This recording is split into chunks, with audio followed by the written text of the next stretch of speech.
So guys, since the face of the new CJN was revealed, her name has been trending with so many ugly headlines. Don't forget the case of Hope Uzodinma, who came fourth, but at the end of the day, he was seen to be the person that came first. It's been said that this current CJN was the person who decided that case. Also, like you can see from this headline, it says new CJN allegedly blocked from US for judicial corruption. There have been so many things that are being said about her. The ugliest of it is that she is a pally to the current president. Anyway, without talking much on all this, I want you to take a look at what Mr. DELE FAROTIMI has got to say about the whole thing happening in our judiciary. And that is why there is no hope. As it stands now, there is no hope for this country if we should continue working with these, our politicians. He has equally made it clear that should Peter Obi run in 2027, he's going to support Peter Obi.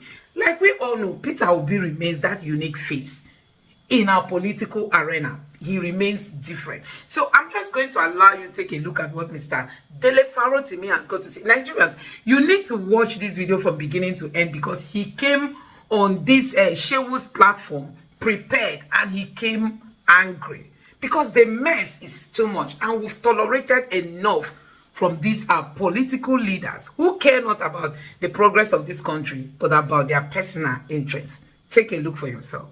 With a new acting Chief Justice at the helm, Nigeria's justice system is once again in the spotlight. Justice Kudirat Kekereekun steps into the role of acting Chief Justice of Nigeria, taking over from retired Justice Olukayode Ariwola. But can she address the deep-seated issues within a system that has been described as abnormal by critics? In this edition of the Micron Podcast, Seun Okinbaloye hosts DELE FAROTIMI, a Nigerian lawyer who has been vocal about the flaws in Nigeria's judiciary, to share his thoughts on what the future holds for Nigeria's justice system and whether it will play a pivotal role in the nation's democratic journey. Join the conversation today.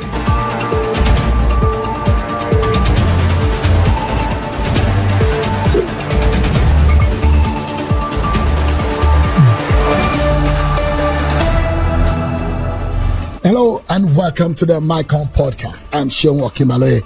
This podcast is an independent show separate from my weekday show on China's television, which is Politics Today, and the weekend edition, Sunday Politics. Well, we've seen President Bola Tinubu sworn in Justice Kudirat Kekereekun as the acting Chief Justice of Nigeria pending the approval of the Senate. This appointment marks a change in leadership within the judiciary, as Justice Olukayode Ariwola now holds the title of a retired CJN. Justice Ariwola did not leave without dropping a hint about the challenges in Nigeria's justice system. He said a few things at a valedictory session in his honor at the Supreme Court in Abuja.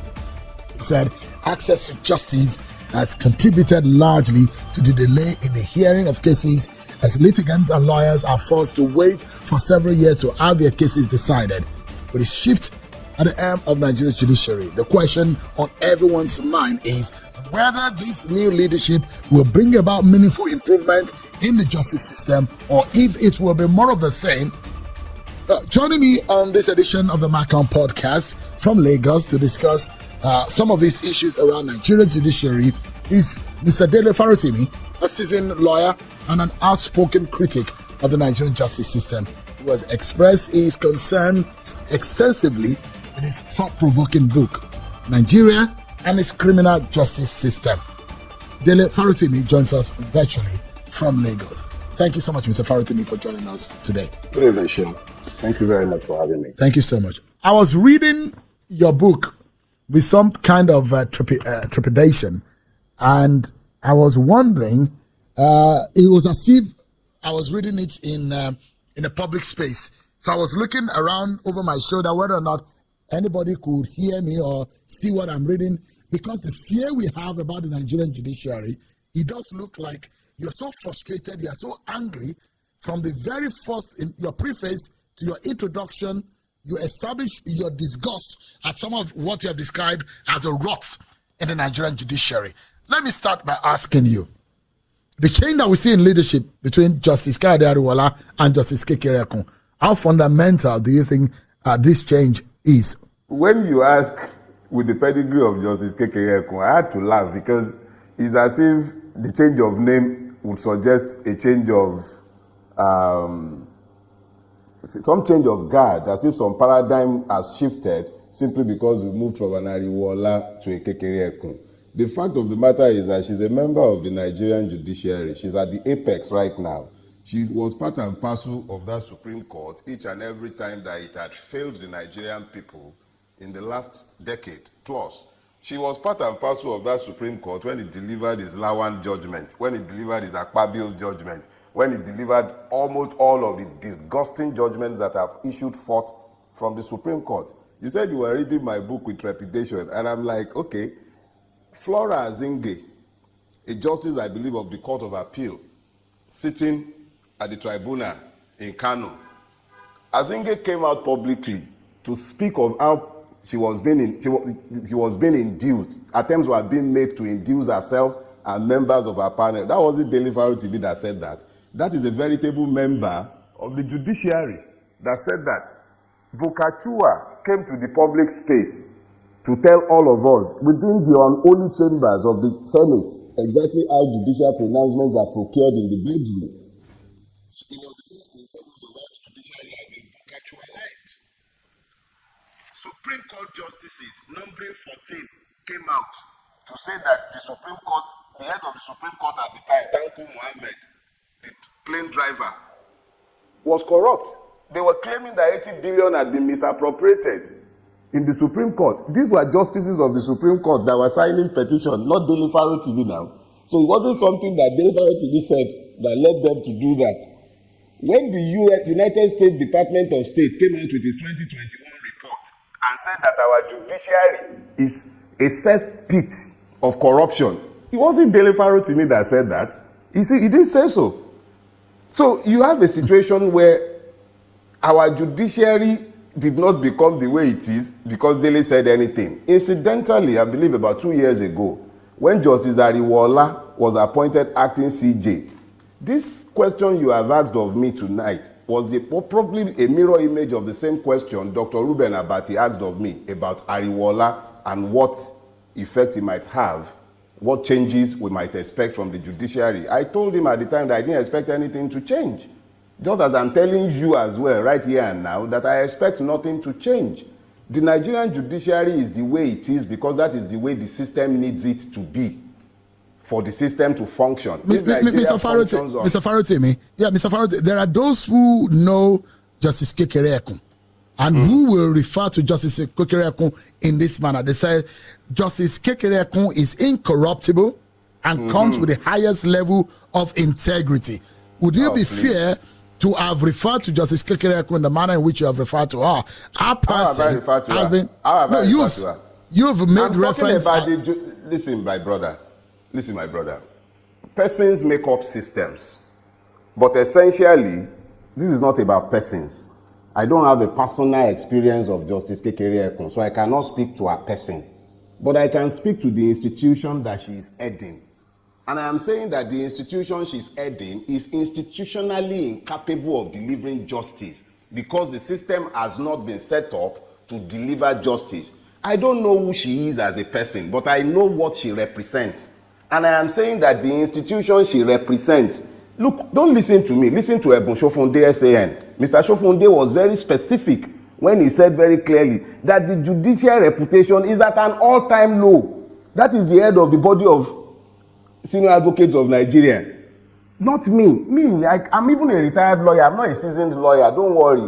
It actually makes more sense for everybody to believe that I should not be taken seriously since I Kukuma come across as a madman. So don't worry about me. Let's listen to the likes of Ebun Shofunde. Let's listen to, I forget this justice name, the one that retired from Niger State. In the chambers at his own valedictory service, he was busy indicting the judiciary and excoriating it in the strongest possible term, not something I said. So when I say it, maybe the irreverent manner that I might adopt in delivering the truth without bothering to sugarcoat it might come across as shocking, but I am not saying anything that we all are not aware of. Our judiciary is a reflection of the society that we have managed to build. debased, debauched, completely acculturated to abnormalities. It does not deliver any justice. We are only fooling ourselves. How do you talk about justice in a situation where you spend over 5 years in court, at the High Court, over 5 years before you are even heard? I have cases involving me as a person, personal cases, where I had grievances against state agencies, and I sued. And I've been in court for like 4 years in one case. My matter has not been heard in 1 day. We've never been called to open our case. And yet, if that is not corrupt, what is more corrupt? Justice delayed is justice denied. Ariwola is still sitting there at his valedictory saying bye-bye, and he's talking about delaying justice.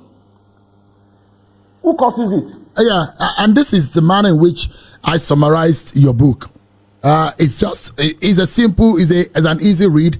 I probably read half of it on the plane from Lagos to Abuja, and just about 100 pages or so. You said in that book, and this is how I summarize it. You said that there is a systemic corruption, inefficiency, lack of public trust in law enforcement and judicial processes in Nigeria, and you gave us some very far-reaching and personal experience as a practicing lawyer.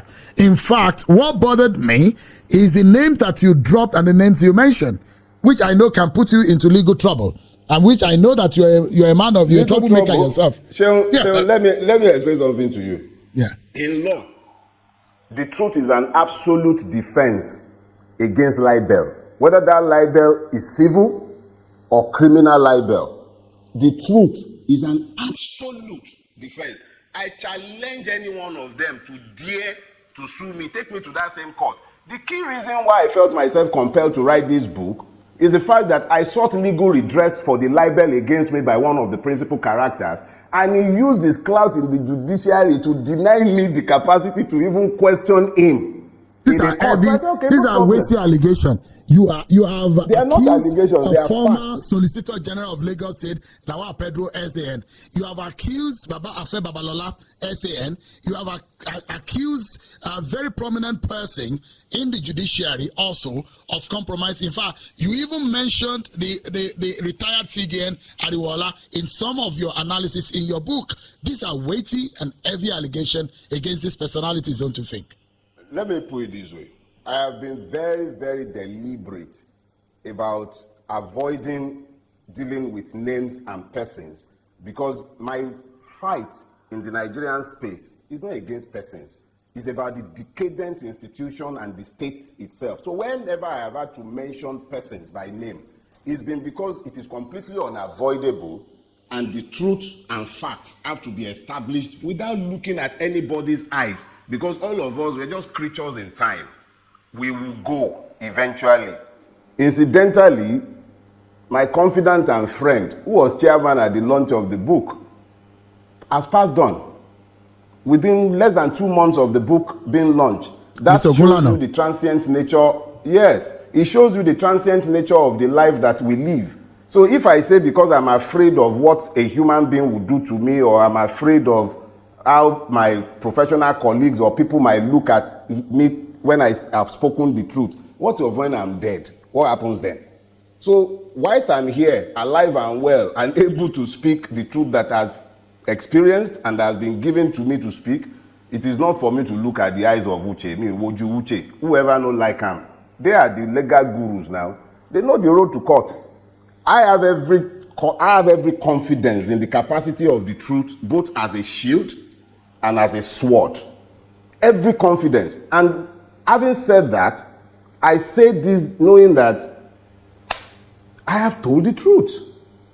The facts are inside the court's own records, notoriously. So if people are not happy with what I have said, that's their problem. But it's not about their person, it's about the situation, the system that has allowed such levels of abuse. It is the system, not the persons. Persons will live and they will die. I will go one day just as each and every one of the persons I mentioned. But the system that allowed that kind of evil has to change if this society is going to be one in which our children are going to be able to live with some level and measure of decency. We cannot have a system that regulates impunity and then that licenses men to act as though they are gods and citizens are serfs that they can simply trample upon their head and then use the courts to legitimize the evil. No. So you are saying what you have inferred in this book to me looks like a frustration of a lawyer who has seen the worst case scenario of what could have happened in any justice system, even in hell, and you have said, look, anybody who goes to find justice in the Nigerian system is a sheer waste of time. Does that represent your position after all said and done? To a very large extent, you are correct, but I need to, because there are nuances to these things as well. Number one, it would be disingenuous of me to suggest that it is the evils that I saw in the system that led me to walk away from legal practice. That will not be true. I had already decided I was leaving when I turned 50. What happened in this case happened, I think, in 2013. So it's a story that took, 2012, 2013, it's a story that took almost 12 years to write. So even after it had happened, I remained in practice for, I think, another 5 years before retiring. So it wasn't because of this. But when it comes to the truthfulness of your assertion that I had become disenchanted with the capacity of the system to deliver anything of value, you're completely correct.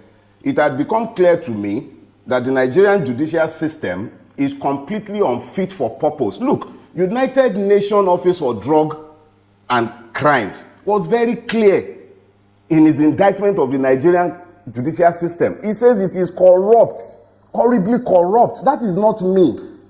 It is now my own experience. You know, when you are talking in abstracts and you are talking about the corruption of the judiciary, you are still speaking abstractly. What I have done is to offer my own first-hand experience within the system. I have merely spoken to what I saw within the system, what I witnessed. So where the United Nations Office for Drug and Crime can speak generally and in broad terms, where Mr. Shofunde could speak about the Supreme Court having become perfunctory with his judgment. I'm quoting him. Supreme Court judgment has become perfunctory. Those are not rabble rousers. You can say DELE FAROTIMI is not well, he's a rabble rouser. Those are not DELE FAROTIMI. Those are individuals and institutions to whom you can at least ascribe some measure of temperance, unlike me. So that's what it is. It became tiring and it became important to set the record straight and let Nigeria be confronted with a mirror showing that judiciary should see its own ugly nudity and be forced to change itself. It's a society-wide thing. But if the judiciary is lost, what is left of the society? So you have officially and permanently left the legal practice. And you're not open to return. Never. I left legal practice in 2018 when I turned 50. I left. And I announced it to the whole world. I left my practice. I said bye-bye to it. I find my living in other ways. I try my best to find other living. But I left law practice completely. I find no satisfaction in it. Not because of what is happening there. Like I said, even before I was ever called to the Nigerian bar, even when I was yet in the university, I'd already told all my friends that once I turn 50, I'll find other things to do with my life. I wasn't coming to practice to discover that the Nigerian legal system is horrible. No. I'm a member of this society. I didn't need to enter the law practice to find out that the law practice and the legal system is decadent. It is the same as every other aspect of our society. Every strata of our society is decayed, including the press. So this is not one where anybody gets to point fingers. It is a society-wide collapse. But I decided I was leaving. Let me find other living. I'd been farming since maybe like 20-something years ago. I find other ways to earn a living and to live my life without the stress of saying my Lord and my lady to people that I know, your worship, your honor to people who are less than honorable. I'm done with all of that. Well, but it's okay to still call you a lawyer. At the end of the day, whether you are fixed, retired, former, at the end of the day, I'm defined by my legal training. When I was taking the decision to read law, it was based on the understanding that I'm living in a lawless society, but it was necessary to understand the law so that I'll know the part where I have to bend or where I have to avoid. So I'm a lawyer for the rest of my life, but just not a practicing one. I'm retired. And so I'm going to the nitty-gritty of what you wrote in your book. which I may not be able to pick on every character or every experience that you have, but there is one that seems to have touched you, and you became so emotional in the use of your language in this book. You describe the situation, historical factors, socio-political dynamics, and economic disparities, which you think have contributed to the dysfunction system we have within the Nigerian judiciary. You have argued that these challenges not only hinder effective law enforcement, but also undermine the protection of citizens' rights, leading to a cycle of impunity and justice. You particularly took on personalities. And a very revered legal icon, Are Afe Babalola, you accused him of corrupting the Supreme Court. You accused him of libel. And you accuse him of leveraging his influence in the judiciary to deny you justice. You made reference to a particular case. And you also dragged the likes of Mr. Pedro SAN in all of this argument. What exactly was the situation? And how can you defend what you have alleged in this book? Like I have strived to explain, I am dealing with institutions and principalities within institutions. That I have had to deal with persons is, by the way, they are collateral to my preoccupation. Now, anything I have said in relation to any one of them, I am perfectly happy to defend myself before any court of law, anywhere in the world. And the fact of the truth that I have told, they are all in the public space, they are in the public record, they are before the courts.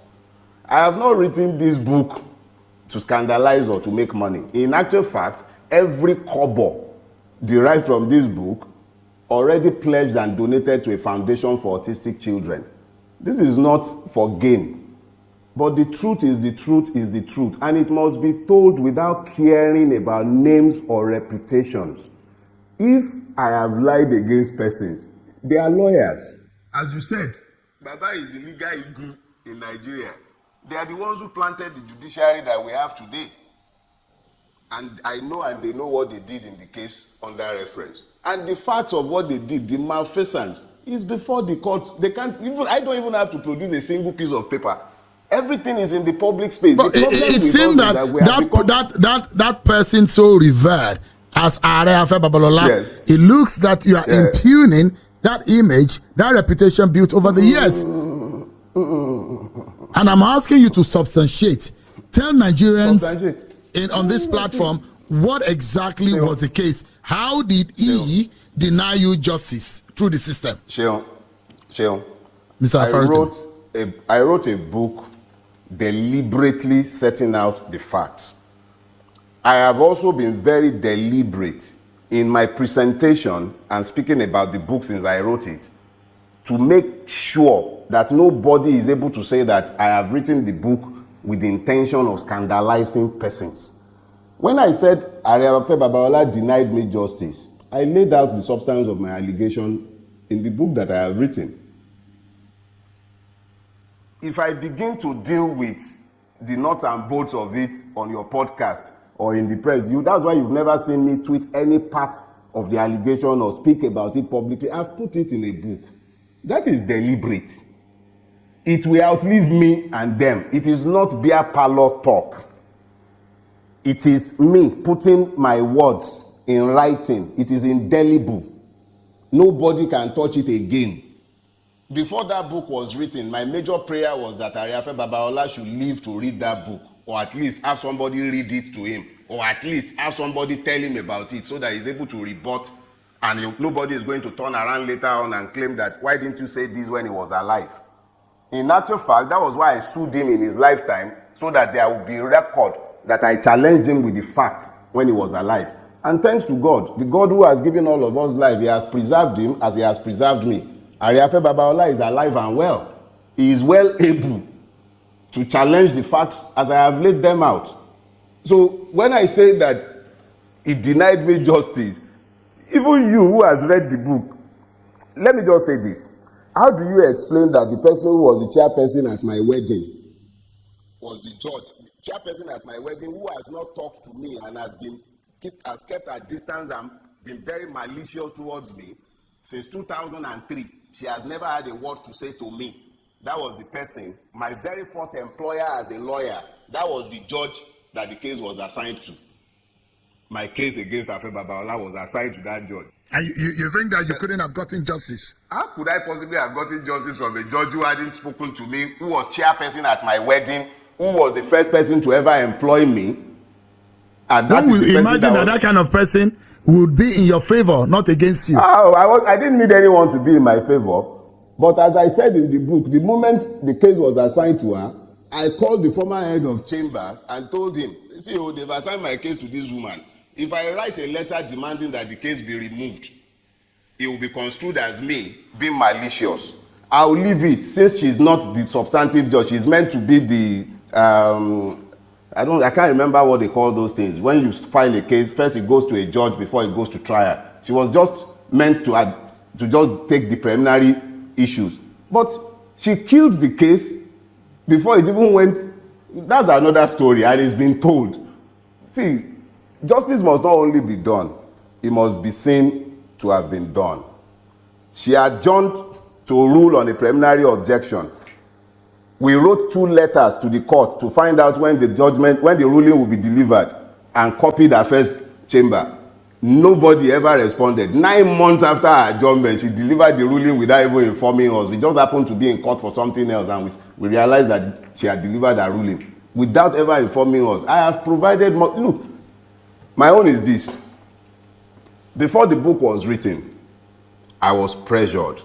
I was under a lot of personal pressure that I must write this book and it must be in the public space, because none of us will live forever. Now I have written this book. Those who feel aggrieved by the book should do me the favor of suing me. I have not whispered in a beer parlor. I did not talk in some back room somewhere. I have written a book. It is in the public domain. If they are aggrieved, let them go to court. Maybe everybody, they tell us in Nigeria, go to court. Okay, so me, I'm saying to them as well, go to court. But you have not still told me on this platform, and perhaps a lot of my audiences who have not read the book, what did Are Afe Babalola do to you? You are making this sound like some personal grievance between myself and Are Afe Babalola. I'm saying it is not personal. I'm saying that Are Afe Babalola corrupted the judiciary. And in corrupting the judiciary, it came across my practice. When I came across it, I challenged it as a lawyer, and I fought it to the point where he could not enjoy the fruit of his exertion in the Supreme Court. In writing the letter that he wrote to the then Chief Justice of Lagos State, Ayomide Philip, he libeled me. He suggested that I should be derobed, that what I had done was deserving of sanction, and I should have been struck off the bar.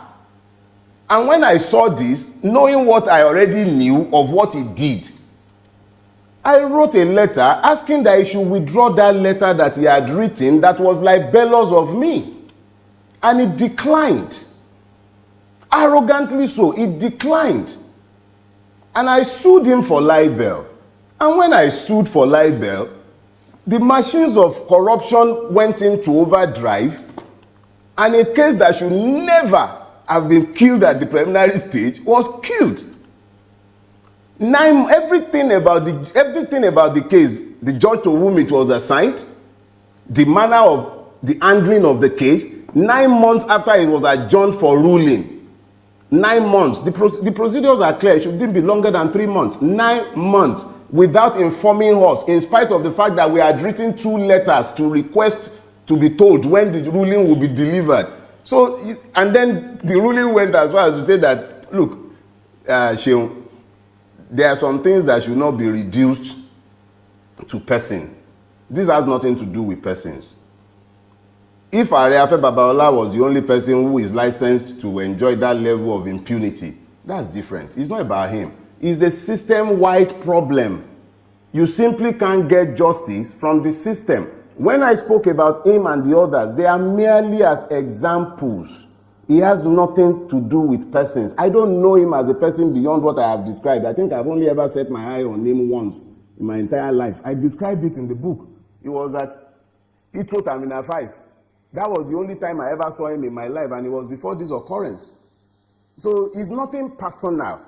But if persons have perpetrated evil and they have reinforced it and built a system that is as patently evil as the one in which we are living, it becomes the duty of the conscious. If you are conscious of that evil, you must speak against it. If you don't speak against it, you are helping to normalize it. So when the United Nations is speaking about corruption in the Nigerian system, when a judge is appointing his son, his daughter-in-law, when the entire system becomes as prebendal as it has become, it becomes easy for persons to influence things within the system to the detriment of those who should be citizens. So I'm not speaking about persons. I loathe to speak about persons. But when I am compelled to speak about persons in relation to their impact on the system and as types, I have no choice. I have no choice. It is whether what I have said is the truth or not. That should be what counts. It's not about the person. I don't care about names.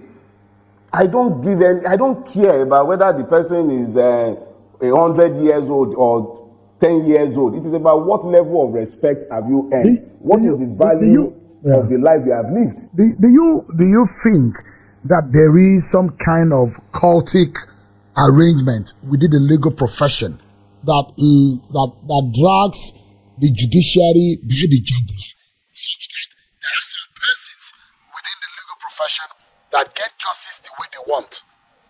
Because in some of your explanation, it does look like there is a class of lawyers or a class of persons within the Nigerian legal practice that gets whatever they want in the courtrooms. The Nigerian judiciary is not different from any other aspect of our society. What you find is that, if you look at Ariwola, for instance, a man is the Chief Justice of the Federation. He makes his son a judge of the Federal High Court. He makes his daughter-in-law a judge of the Federal Capital Territory. He makes his brother auditor of the Nigerian Judicial Council. Another family member became a judge of the Court of Appeal. When you have these egregious abuses of the judicial code of conduct, when they have more or less turned judicial appointment into a family inheritance, when it is the girlfriends and wives of politicians that become judges and justices, what you find is a replication of what you have in the police, in the custom, and in every other aspect of our society. So it is not as if there is a special court in the judiciary or at the bar. No, not necessarily. It's the same Nigerian factor of not holding people responsible for their actions, of a system that is not designed to enforce the rule of law. It is that same system that you are seeing at work in the judiciary. It is just that its effect on the judiciary is by far more ruinous than everywhere else, because the illusion of justice has been eroded. There is no longer any illusion that there is justice. Everybody now knows that you are not going to get justice from. How do you expect to get justice from a court that is constantly doing all kinds of somersaults? So it's not about a court somewhere. If there is one, I'm unaware. But I do know that with every other Nigerian thing, when some people have conquered a space as though it were to be a territory, you then find a succession of their children, their friends, and assigns being placed in offices, and the person who has appointed you, to a very large extent in a prebendal system, gets to dictate what you do. So we've managed to evolve a judicial system that works to deliver justice to the poor and to the rich and powerful, but only judgment gets to the poor. So the poor will end up in prison, the poor will end up with the heavy end of the stick, but the rich, they get justice delivered faster. If an emir wants to sue now, he will sue and they will deliver judgment within 1 week. That's why you ended up with the madness in Kano. But if a poor man needs justice delivered quickly, he's still in court for the 4 years, like I have been in court for 4 years, and I'm not exactly poverty-ridden, and yet nobody has heard me. So what kind of judicial system have we built? So it's not about persons, it's not about court, it's a reflection of who we are as a society and what we have done to our justice delivery system. It's nothing to do with any court. It's our society. There was something you said which came out to me. You said Nigeria, I'm quoting you, Nigeria and its criminal justice system are one of the most violent injustices that I have ever seen coming out of that Supreme Court. Came from a panel on which this particular justice sat twice. I'm talking about Justice Ariwola. But a lot of encomium has been on him as he bows out. President Tinubu stated that he was selfless, hardworking, and dedicated. Don't you see that your opinion of the CJN or the retired CJN differs from that of the president or some section of the Nigerian public? When agiographers presume to write history, they dress the subject in borrowed gowns, and then sometimes they steal crowns to wear for the subject. These people who are expressing all these opinions of Justice Kayode Ariwola and talking about how selfless he is.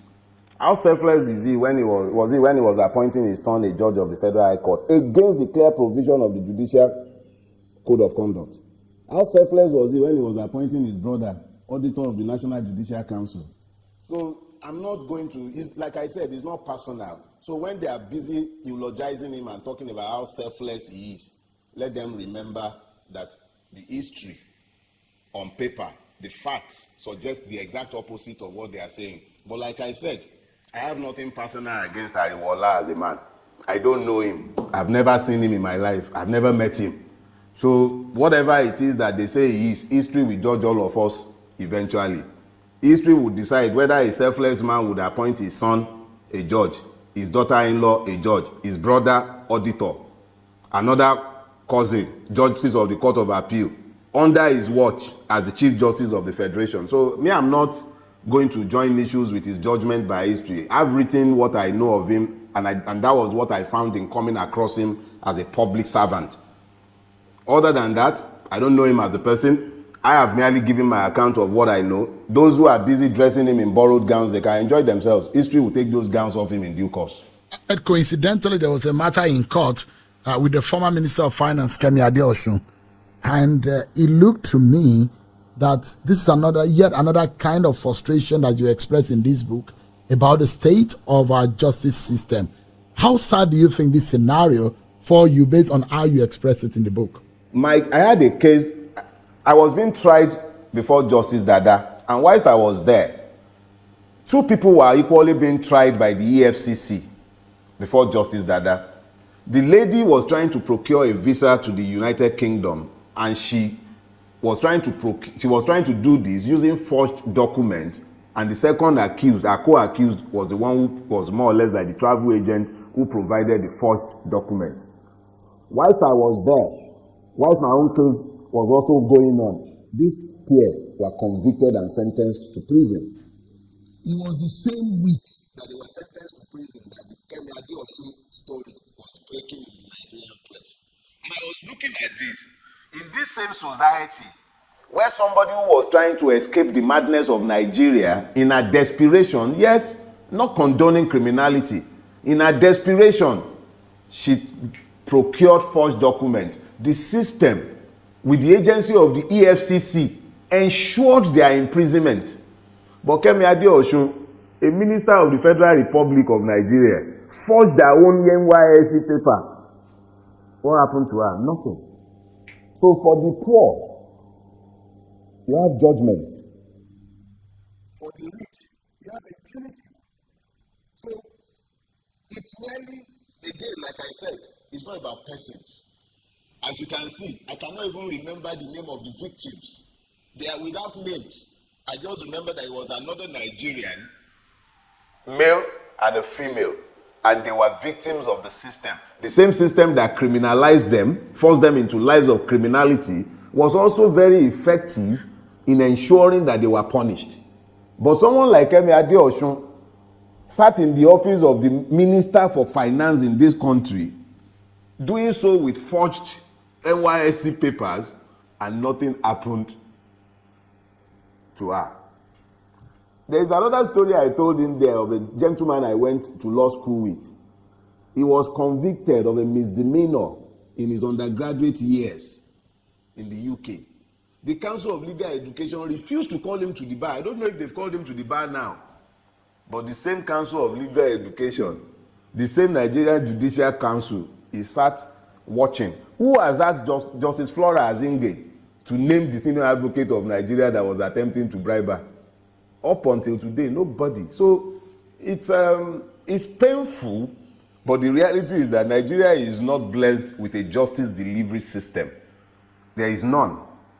The sooner we all wake up to the reality and just admit to our problem, the better for all of us. So the question, because in all of this, you've established and you've shown some of the practical, you're not talking about things that you plucked from the, you're talking about your personal experiences in the Nigerian judiciary, in your own practice. But it does look like a hopeless case for anyone seeking justice in the Nigerian judiciary. How do you think anyone can get justice? What are the hopes? How do we get out of this quagmire? And you have said that it is a societal problem, and it's not only typical of the Nigerian judiciary. There are other sectors. What can we do? And I'm hoping that there will be solutions for us to be able to get the kind of judiciary that we wish for. We can't wish for anything, and we can't pray our way out of our mess. We can't even fast our way out of this mess. We have to be decisive enough in telling ourselves the truth. We have a problem, and that problem is not just our judiciary. Our problems lies in our mirrors. All we need to do is look in the mirror and we'll see our problems staring right back at us. The problem is not just if it was just the judiciary, we'll be talking about, okay, let's reform the judiciary. But when you are done reforming the judiciary, what are you going to do about our legislative arm? What are you going to do about our executive? What are you going to do about our police? What are you going to do about our customs? What are you going to do about we ourselves, our society? Ghanaians will not people any of our sectors. We are the ones who will still people it, and the question is, what have we done with it? So when you are asking me what the solutions might be, it is the same solution I've prescribed for the judiciary that I will prescribe for the police, that I will prescribe for our educational system. We need a drastic and urgent, radical turnaround. We have to admit to the fact that where we are is not desirable at all. Where we are, let's stop lying to ourselves that the excreta that has covered us is merely mud. It's not mud. It's foul excrete.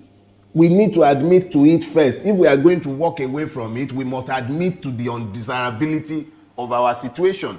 So the only thing that will save Nigeria, whether we like hearing it or not, there has to be a revolution of our minds before we can even talk about a revolution of our systems. But the system itself is what has conditioned all this to be happening, because there are no consequences for bad behavior. If there were consequences for bad behavior, this will not continue. But everybody has come to the knowledge of the fact that anything goes in our country. There is sheer impunity everywhere you turn. The apogee of the impunity that has come to define our lives as Nigerians is when you hear them tell you, go to court. That statement is pregnant. It tells us of the failure of the state that we have built. When people who are flagrantly disobeying the laws and trampling all over the rights of individuals will look you in the eye and tell you, go to court. Before it used to be, go to the station, now go report me for station. Now it's no longer report me for station, it's go to court. And the most grueling and gruesome statement of the level of impunity that you are able to deploy, even with the instrumentality of our Supreme Court, are decisions such as the one you saw in Lawan, the like you saw in Akpabio, and the one that was done in the case in question in my book here. So it's not about something, it's not like it happened in my, like I described in my book, and it's happening every day across the length and breadth of Nigeria, from the magistrate court. I think the other day, a lawyer was busy broadcasting from a magistrate court, I think in Lagos, talking about how the magistrate, the clerk was demanding bribe before perfecting a bail. The thing, see, stop listening to me. Go out. There is enough out there to tell you how decadent the system has become. It's not about me. It's about the truth. All I am doing, I think the only thing unique about the book I have written is that somebody is talking about their own experiences and they are not doing their parlor talk and they are putting names and dates and facts and figures.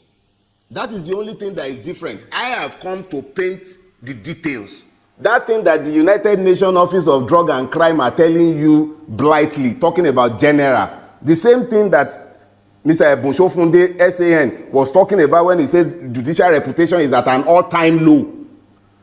That Supreme Court judgment have become perfunctory. That is not daily. That is the venerable Ebonshofunde, SAN. Do you know that man is a doyen of our profession? Mr. Farotimi, can we expect any, if Justice Kekereekun decide to bring out some very major judicial reforms, do you think we can see some kind of changes? And if there is a possibility, what kind of judicial reforms can you see? We've seen a 300% in the rise of pay to judicial officer. Is it a good way to start in reforming the judiciary and ridding it of corruption? You cannot have a judiciary of saints and angels if you have a country peopled by those who have no respect for the law, for justice, or for equity. It is impossible to have a judiciary that is free of corruption when every other aspect of our society is as debased and corrupt as it is. When there are no consequences for actions, people are going to continue to misbehave.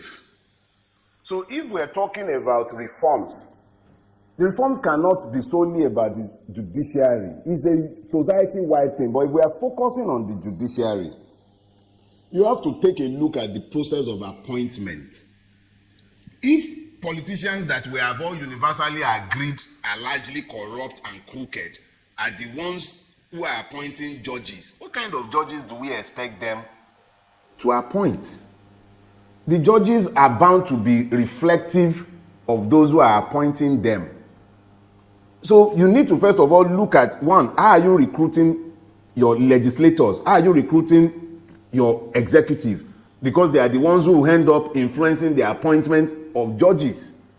How are you doing this? So you cannot retain this decadent system as it is and then be expecting that the judiciary would, by some magic, be different from the rest of the system that has produced it.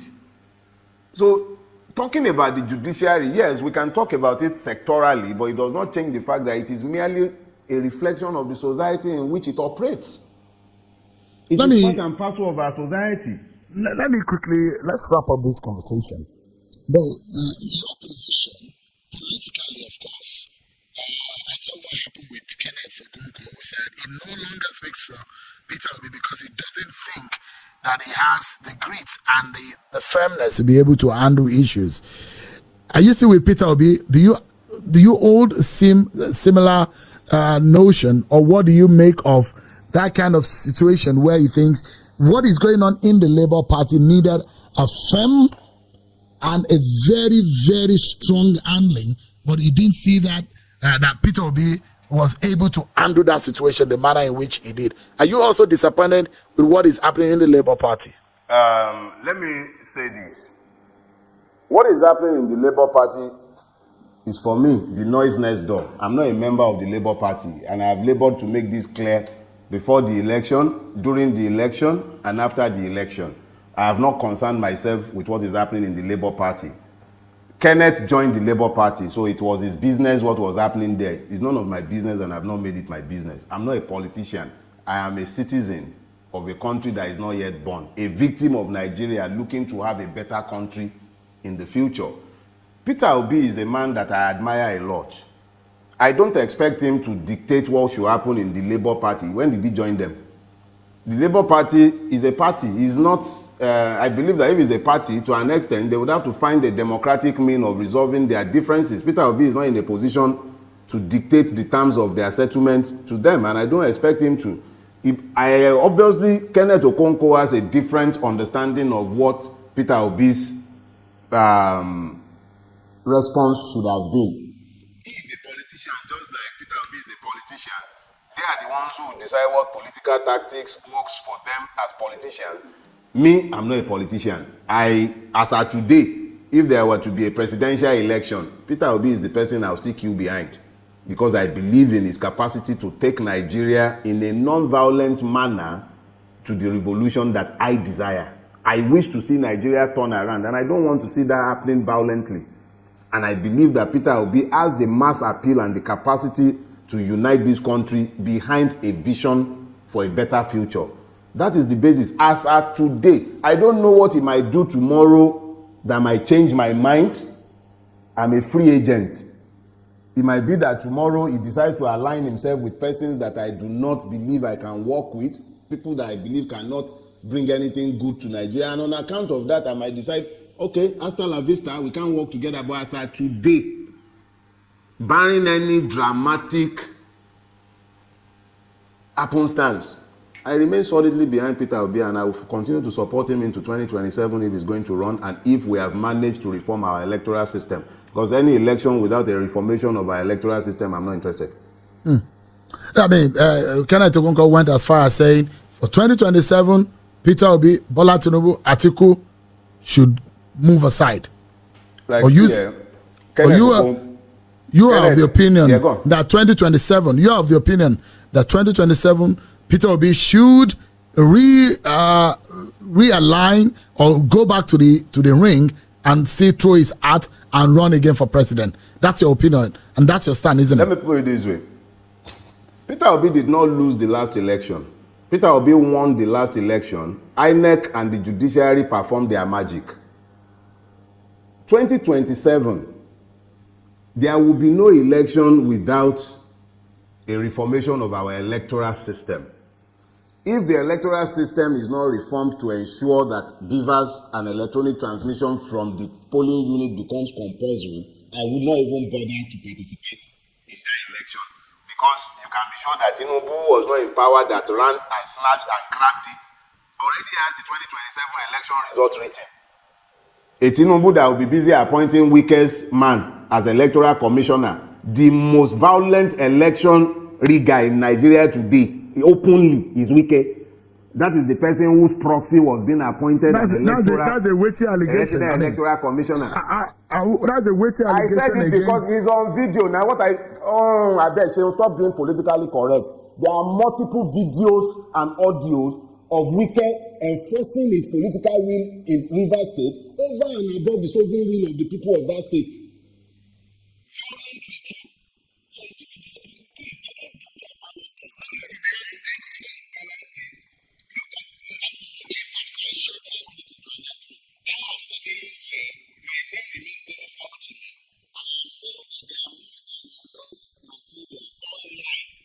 So it is please the right of the people of Rivers State to elect their chosen representatives.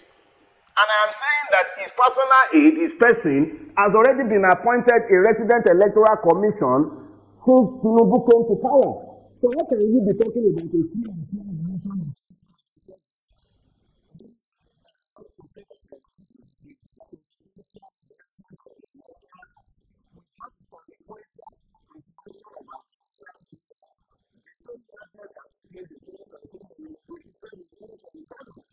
If we do not tell ourselves these basic truths ahead of time, how can we even hope that anything will change? We have to be unapologetic and independent in pushing the truth in their eyes. As I've told you, the truth is both a sword and a shield. I love wielding it as a sword and smashing them on the head with it, and I don't care for their feelings.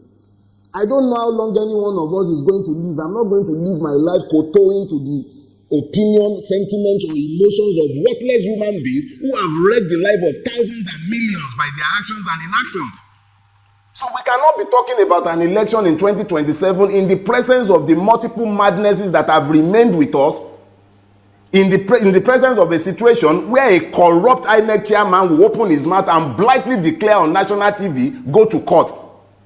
We can't be having that and be talking about an election in 2027. We must at least be honest enough to tell ourselves what is in front of us. If there is going to be an election worthy of his name, I will be out there supporting Peter Obi if there will be an election and if we still even have a country. The way Bulaba is going with Nigeria, what do we know that will be left of this country by 2027? What will be left of this country? An emir is being killed in his own domain after ransom war. And we are talking about 2027. An Oba was killed. 2 Obas, for instance, were killed in Ekiti for the other time. And we are still talking about 2027. You practically don't have a functional state again. Somebody is single-handedly, without recourse to any due process, the due process law be damned, the PPP law be damned, single-handedly without public tender of any sort, they are awarding a road at 4 billion naira per kilometer. And you are still talking about a country. Why are we lying to ourselves? We must, even if they will not agree, we must be unapologetic in telling these truths. Whether we would have a country in 2027 is up in the air. Hunger has become a real issue. So, I mean, the government of the day will say, Mr. Farotimi, that they are making... Which government? The government that cannot even ensure that we have fuel. Which government? Do you have government? You have exploiters, buccaneers, thieves. But, I mean, which government? The government of the day will say they are making efforts in fixing the problem that they met on the ground. It's still early in the day. They just have about a year. I'm Chinese too. I'm Chinese and I'm 6'7". Do you believe me? The government of the day has said they are making effort. We see the effort now. They are making effort. They are buying private jet. They are buying yachts. They are spending 21 billion to renovate. They are spending 90-something billion on Hajj. Is that the? And then they are falsely and fraudulently implementing Orosanye report. They are busy privatizing NNPC. We are busy refining in Malta and everywhere. We see the effort they are making. So I'm Chinese too, Sheung, and I'm 6'7". Do you believe me? So you don't see any good that this government has done since the last 1 year? No, I'm asking, because I'm a journalist. I'm asking. I had no expectation of anything good from this government. Nobody steals power to benefit the people. It does not happen. I do not expect the mercies of a thief who has robbed me. I was not under any illusion whatsoever about this government. But when you say that the election was stolen, there are those who argue that the elections were fought. The candidate you're talking about came a distant third. The case went to court, and the first court of first instance went to the Supreme Court, and the court validated the outcome of the election as pronounced by INEC, and that the lawyers were unable to prove that the elections were rigged or fraught with irregularities. How then will you be able to say that the mandate was stolen? Sure. Let me say something, right? You know, the ICPC was set up by Obasanjo. ICPC said that as of 2018 to 2020, 9.45 billion was paid as bribes to lawyers to judges. I didn't say that. Justice Kayode just said judges are becoming billionaires because they are sitting on electoral tribunals. DELE FAROTIMI didn't say that. If you believe for 1 second that the Nigerian Judiciary did justice in the 2023 election cycle, I have dollars to sell to you. Just bring money, let's go and buy chemical. What I will say to you is this, Sheung. Yorubas have a proverb. They say that two people cannot be equally fooled by a lie. If the person telling the lie is unaware that he is lying, the person being told the lie should know that a lie is being told. At least the person against whom the lie is being told should also be aware that a lie has been told against him. I say it without any equivocation. The Nigerian Judiciary, by his multiple somersaults in the last electoral cycle, established beyond any argument the fact of his complicity in the rape of democracy in 2023. People can hold their opinions, and that's the beauty of opinion. Everybody is entitled to one. Even me. You may or may not agree, but I am still entitled to that opinion, and that is my opinion. Let's wrap up. Where do we go from here to have the kind of country or a nation that will be for the betterment and for the good of all Nigerians? Where do we go from here? No, we as a people and as a collective would have to resolve to be better than we have been. We would all have to, as a collective, admit to our part, our fault in what has happened to us as a people. This is not something that is not a sectoral guilt. It's a systemic problem. from the pulpits in the churches and mosques, which stinks to the highest heavens, to the groves, the sacred groves of our land. All the places of religiosity in our country have become temples of iniquity. We need to look at ourselves. Me as a person, you as a person, we as a collective, we need to look at ourselves. It's very easy to point fingers at sectors. But the reality is that there is no part of our country that is free of putrefaction. It's a systemic collapse. If there is anything that will change, if anything would ever change, it would have to be that we as a collective with good leadership decide to try a different pathway. Outside of that, what will happen is that by the time Kekere Ekun is leaving, you will be asking me or someone else again if the new acting CJ would be able to change the system. No single person can change Nigeria. It will take the collective, resolving that they are tired of where they are before anything would ever change in our country. It has taken the collective to normalize the madness that so guys, and it will take a critical mass. So guys, you have seen it for yourself. Honestly, people like Mr. DELE FAROTIMI, I think they deserve some accolades. They deserved, to be acknowledged. These are people who come out fearlessly, not considering tribe, religion, and all those stuff. They want to see Nigeria work. They want to say the truth to the end. They want to stick with the truth. They don't want all these tribal and religious sentiments to keep their opinions, down. They come out to say it the way it is. And like you've heard him say, he's not here to paint words. He came to say it the way it is. From a bad CJN to even a worse one. That is where Nigeria is heading to. This is somebody that is being said that she is a pali-pali to the current administration. I mean, the president of the country. And apart from that, you can see that she has a case to answer with United States. And not just that, she was the one that ruled on Hope Uzodinma's case, which Nigerians are yet to understand what happened in that ruling. How did we get to where we got to? So guys, the whole system is corrupt. And we just wonder if there is hope for this country. Having people like this as leaders of this country.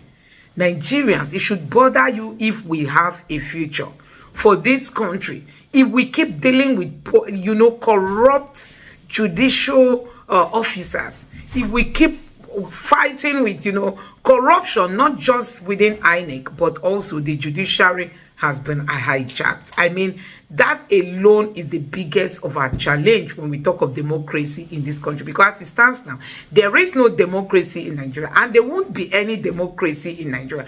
Provided we have this kind of people still being the ones leading us, then forget democracy in this country. Let me know what you think about this in the comment section below. Please don't forget to subscribe to the channel, turn on the notification bell. Please give this video a like so that YouTube can recommend it to more people.